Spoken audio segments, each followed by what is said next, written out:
서로 Facebook ဖွင့်လိုက်လို့ဆိုရင်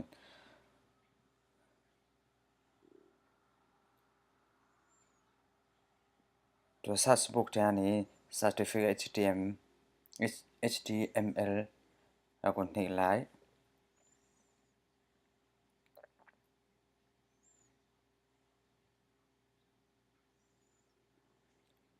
ဒီဟာနှိပ်မယ်ပြီးတော့ဒီမှာအောက်မှာဆွဲချလိုက်ဒီမှာ use not တွေ့လိမ့်မယ် use not မှာနှိပ်လိုက်လို့ဆိုရင်ဒီမှာ extra page ကိုတွားလိုက်ပါ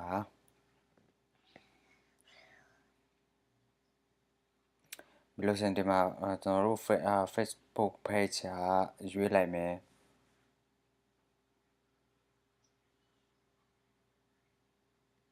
ကျွန်တော်တို့သုံးချင်တဲ့ဟာ Facebook page ကိုနှိပ်လိုက်မယ်ပြီးတော့ add page တက်မှာနှိပ်မယ်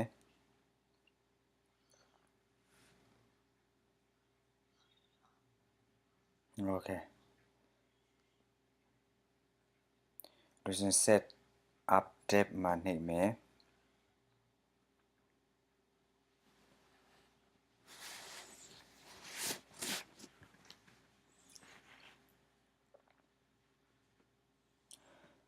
ဒီလိုစင်တရား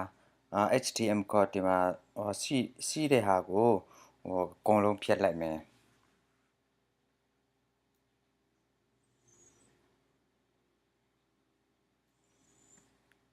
ဖြတ်ပြီဆိုလို့ဆိုရင်ကျွန်တော်တို့ဗီဒီယိုတစ်ခုခုကို YouTube ထဲဟာဗီဒီယိုတစ်ခုကိုရွေးလိုက်မယ်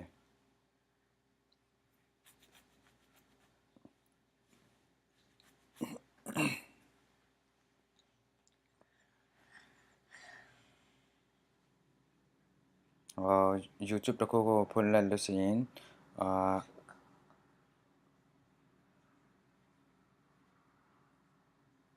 โอเคအပေါ်မှာ right click နှိပ်လိုက်copy embed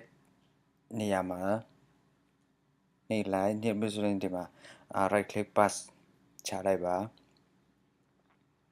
ချပြီဆိုလို့ဆိုရင်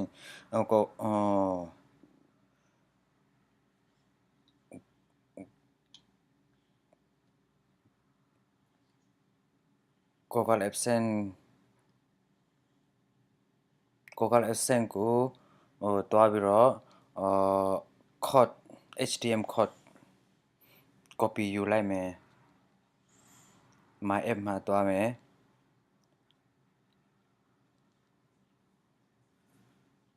ပြီးတော့ as unit မှာကိုကြိုက်တဲ့နာမည်ရေးလို့ရတယ်ပြီးတော့အဲ့ဒီမှာကိုကြိုက်တဲ့ဟာယူပြီးတော့စင်အောက်မှာ save တွားမယ်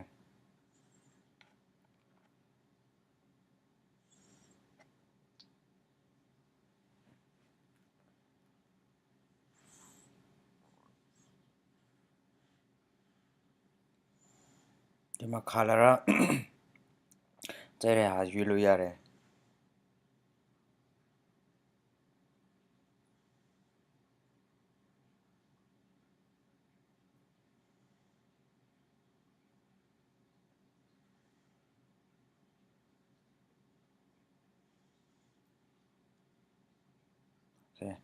ကျွန်တော်ဒီ color လေးကိုရွေးလိုက်ပြီး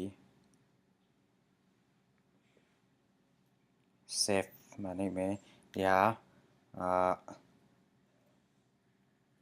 code HTML code ရနေပြီ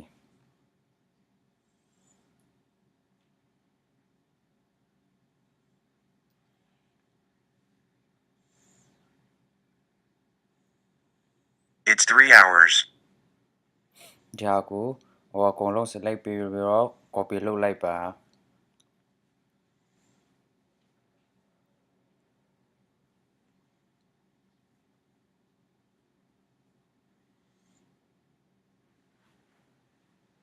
ဒီမှာ center ကျွန်တော်ရေးတဲ့ပုံစံနဲ့ရေးလိုက်ပါ center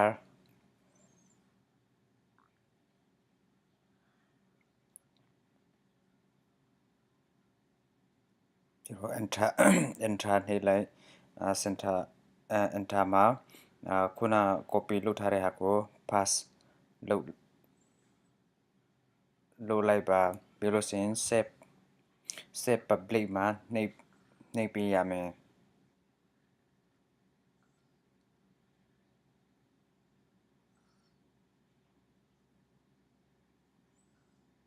โอเค save လုပ်သွားပြီးပြီဒါပြီးလို့ရှိရင် view ဒီမှာ view on Facebook မှာကြည့်လိုက်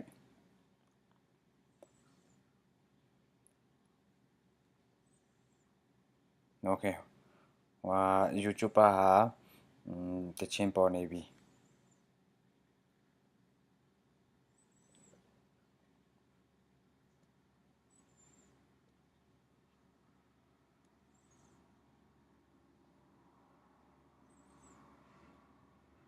โอเคဒါပြီးသွားပြီ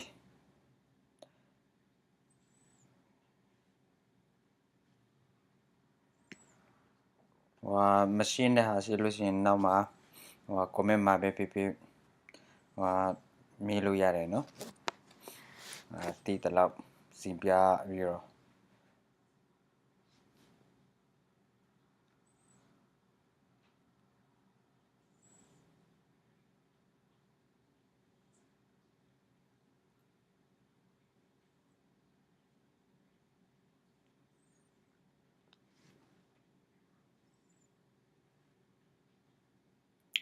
ပြီးတော့ဟိုပိုက်ဆံနာ